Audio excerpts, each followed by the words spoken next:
मकान बनाए हैं जो कि जैक पर खड़ा है, हवा में खड़ा है।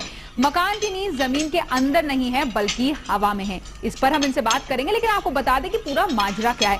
सुनकर आपको कुछ अजीब जरूर लगेगा, लेकिन ये कहीं विदेश में नहीं हुआ है, दिल्ली के नजदीक गुड़गांव में ही हुआ है, जहां एक आलिशान कोठी को इन्होंने 11 फीट तक लिफ्ट करा दिया है।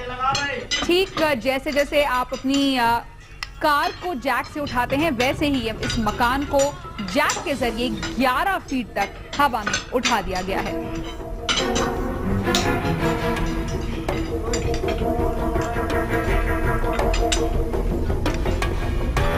ये मकान जमीन में धंस रहा था, इसीलिए 275 जैक की मदद से इसको उठा दिया गया, क्योंकि इसकी पहली जो नींव थी वो कमजोर हो रही थी, मकान धंस रहा था, इसीलिए इसको 11 फीट तक हवा में उठाया गया है जैक के सहारे से, और उसके बाद अब इसकी नींव के रिपेयर का काम चल रहा है। जमीन पर आइए देखते हैं पूरा हवाई महल। पूरी तरह सुरक्षित। गौर से देखिए, इस घर के निचले हिस्से जमीन बल्कि कुछ एक जैकों पर टिका है मकान। वही जैक जो बड़ी मशीनों के नीचे इस्तेमाल होते हैं। ऐसे बनाया गया होता तो कोई बात नहीं थी, लेकिन ये मकान पहले जमीन पर ही था।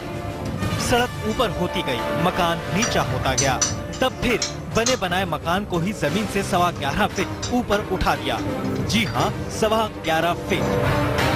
11 फीट हवा में उठा दिया मकान। और ये कोई विदेशी कहानी नहीं, अपने हिंदुस्तान में, वो भी दिल्ली के नजदीक गुड़गांव की है। बिल्कुल 100% सुरक्षित होगा, इसमें कोई बिल्कुल ऐसी कोई दिक्कत नहीं आएगी। मतलब हम भी जो पीछे भी काम कर चुके हैं, हम उन पे पूरी रिसर्च कर देते हैं कि कहीं कोई किसी काम में ऐसा कोई दिक्कत आई हो, लेकिन ऐसी कोई दिक्कत नहीं आई।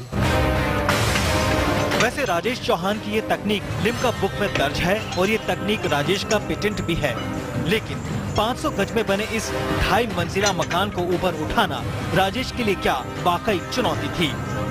तो सुनिए राजेश क्या कहते हैं। हम इसकी नीचे जो फाउंडेशन होती है उसको थोड़ा हैवी लेवल पे, मतलब इसका जो वेट होता है वो निकाल लेते हैं, उसी हिसाब से इसकी फाउंडेशन लेके चलते हैं, और इसको बिल्कुल 1 mm करके, ये हमारी जो तकनीक है, इससे 1 mm करके ये उठता है। कुछ दिन पहले तक यही कोठी सड़क से 5 फीट नीचे दिखती थी। बरसात का पानी अक्सर भरता था। तब मकान के मालिक को पता लगा कि ऐसा भी हो सकता है, मगर एक ही शख्स है जो ये काम कर सकता है। और फिर सिर्फ 40 दिन और 35 लोगों ने मिलकर